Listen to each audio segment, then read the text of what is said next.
ねえねえ、すみれ。今日はどんな話題について話していくと？葵、今日はね、世界中の誰もが知っている巨大 SF 映画シリーズ、スター・ウォーズの新作映画、スター・ウォーズ・マンダロリアン&グローグーの絶望的な興行収入予測の話題についてよ。現在、スター・ウォーズは長らく映画史上最も成功したフランチャイズ、つまりシリーズ展開のビジネスモデルの一つとして君臨してきたんだけど、近年の作品が観客の心をつかむことができず、その優位性は大きく揺らぎ始めているの。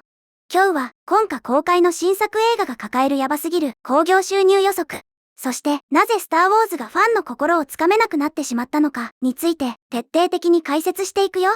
スター・ウォーズって、ブオーンって光る剣を振り回すやつやろ？お父さんが大好きで、昔の映画はよく見せられとったけど、あんな世界中でバカ売れしとる映画の優位性が揺らいでるって、ディズニーもいよいよ焼きが回ったんやね。で、その新作映画がどうやばいと？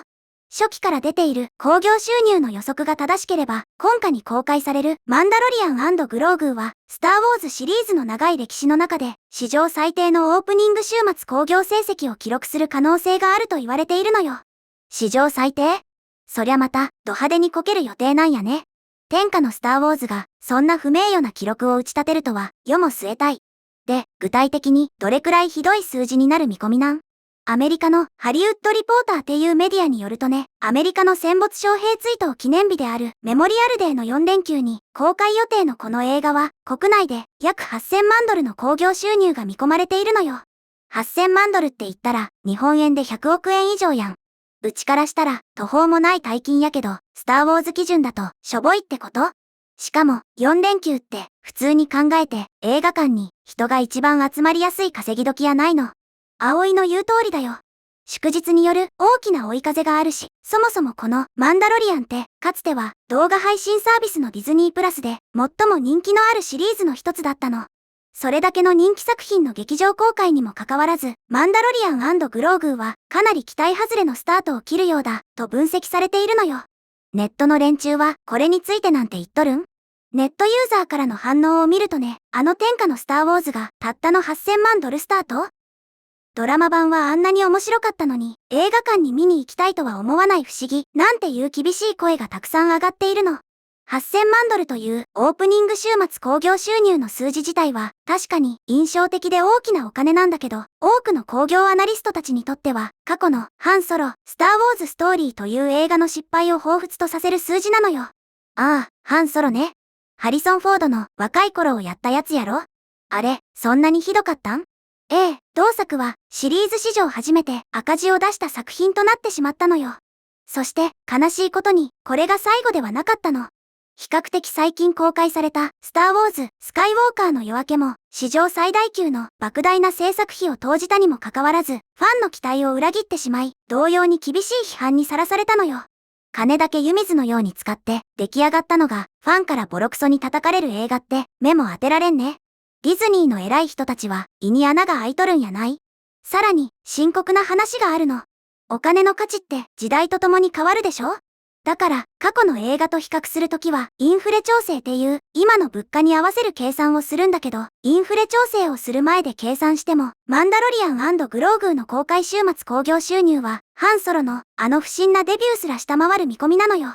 ちょっと待って。チケット代が昔より高くなっとるのに、昔の爆死した映画の数字すら超えられんってこと？どんだけ客がおらんのよ。すっかすかの映画館で、グローグーがポツンとスクリーンに映っとる様子が目に浮かぶばい。本当に恐ろしい事態だよ。以前の長期予測では、新作の国内初週末興行収入は9000万ドルから1億ドルと予想されていたんだけど、実はこれですら、かつてのスター・ウォーズ作品としては、かなり控えめな数字だったの。それが今回の最新の予測でさらに下がってしまったんだから、かつては絶対にこけない揺るぎない大ヒットブランドと考えられていたスター・ウォーズにとってさらに憂慮すべき状況を示しているのよ。ねえ、なんでそんなことになっとるん？ドラマは人気やったんやろ？その理由について深く掘り下げる前に、ここでみんなにお願いがあるの。もしこの動画が面白いなって思ったら、ぜひチャンネル登録とグッドボタン、高評価を押してね。みんな、チャンネル登録とグッドボタン、高評価、ポチッとよろしく頼むばい。押してくれんと、うちが夢の中まで文句言いに行くばい。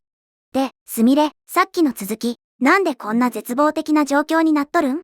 実はね、この映画のジョン・ファブロー監督は、ストリーミング配信のドラマから劇場公開の映画への移行にあたって、マンダロリアンの事前知識は必要ないと断言していたの。初めて見る人でも楽しめる作りになっているってアピールしたのよ。まあ、監督としては、そう言うしかないやろね。過去のドラマ全部見てから来いなんて言ったら、新規の客なんて絶対来んもん。でも、そんな甘い言葉で騙されるほど、客はバカやないよ。その通りなの。監督がそう断言していたにもかかわらず、初期の調査結果によると、長年の熱心な視聴者も、一般的なスターウォーズファンも、公開週末にわざわざ映画館に行って、マンダロリアン&グローグを見たいという強い願望を示していないようなのよ。ファンの熱すら冷めきっとるやん。なんで、みんな映画館に行きたがらんの？一番の理由はね、切迫感の欠如なの。その切迫感の欠如は、現在のディズニーのビジネスモデルについて、多くのことを物語っているのよ。多くの視聴者は、新作映画が近いうちにディズニープラスで配信されると予想しているようで、高いチケット代を払って劇場で鑑賞する動機がすっかり薄れているの。当たり前やん。そもそもディズニープラスでやっとったドラマの続きなんやろ？数ヶ月待てば毎月払っとるサブスク代の中でただ同然で見られるっちゃけん。わざわざ人混みの中映画館に行く物好きはおらんよ。ディズニーは自分で強力な配信サービスを作ったせいで自分の首を絞めとるんやね。アホなん。ネットユーザーからもどうせ2ヶ月後にはディズニープラスで配信されるから待つ。わざわざ映画館に行く意味がないっていう声が殺到しているよ。すでに一定の観客層、つまりドラマ版のファンが確保されているはずにもかかわらず、この映画の国内オープニング興行収入予測は、興行成績を専門に追跡している関係者の間で依然として疑問視されているの。ドラマからのファンですら見に行かんってことは、配信待ちってだけやなくて、作品自体に魅力がなくなっとるんじゃないと？鋭いね、葵。実は、そこも大きな問題なのよ。ディズニープラスで配信されているこのシリーズのファンの中には、マンダロリアンの第3シーズンで作品の質が著しく低下したと感じている人もいたの。ちなみに、今のところ、この第3シーズンが事実上の最終シーズンになっているのよ。ああ、よくある、シーズンを重ねるごとに話がグダグダになってつまらなくなる現象に陥ったんやね。ネットの連中もシーズン2までが神で、シーズン3は迷走してたとか言っとるんやない？まさにその通りなの。だから、すっかり勢いを失った本作は、わざわざスクリーンで大々的にやるような劇場公開には不向きな作品と言えるだろう、と厳しい評価を下されているのよ。話が面白くない上に配信待ちできるなら、そりゃ、誰も映画館行かんわ。登場人物も、なんか、パッとせんし。あの緑色のちっちゃい宇宙人、グローグー？あいつはどうなん？批評家の中には、グローグーというキャラクターは、映画の主軸として十分に掘り下げられたキャラクターというよりは、おもちゃやグッズを売るための、マーケティングのための目玉として機能しているだけだと指摘する者もいるのよ。うわぁ、出た。ディズニーお得意の、とりあえず可愛いキャラ出しとけば、グッズが売れるやろ精神やね。完全に客寄せパンダ扱いされとるやん。グローグーが可愛いだけで、映画一本のストーリーが持つわけないたい。そうなのよ。だから、ストーリー面での牽引力としては弱いの。そして、人間側のキャストについても不安要素があるの。大物女優であるシガニー・ウィーバーの出演が約束されていることを除けば、この映画の魅力は、主人公を演じるペドロ・パスカルに大きく依存している状態なのよ。ペドロ・パスカル？なんか、最近、よく名前聞くおじさんやけど、彼って、そんなに集客力あると？だって、マンダロリアンって、ずっとヘルメットかぶって顔見えんのやろ？そこが、また問題でね、実は、彼が主演を務めて作家公開された、ファンタスティック4、ファーストステップという映画が、興行的に振るわなかったの。その不発だった結果を受け、業界内では、ペドロ・パスカルが、主要な巨大フランチャイズ映画の主役を務めるのに必要な、幅広い客層を呼べる魅力を持っているのかどうかという疑問が浮上しているのよ。つまり、主演俳優にも客を呼ぶ力が足りないかもしれないってことやね。ストーリーはシーズン3で失速してサブスクで待てば見られて主演の力も疑問視されて頼みの綱は可愛いだけのマスコットキャラ。これどう考えても役満で爆死する未来しか見えんのやけど。ネットでもペドロ・パスカルは好きだけど映画館に足を運ぶ理由にはならないって言われとるやろね。ええ、本当に厳しい状況なの。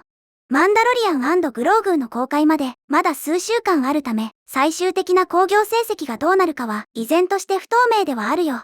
ディズニーは指くわえて待っとるだけなん？天下の金持ち企業なんやから宣伝でご利用しすればいいやん。もちろん、ディズニーもただ見ているわけじゃないよ。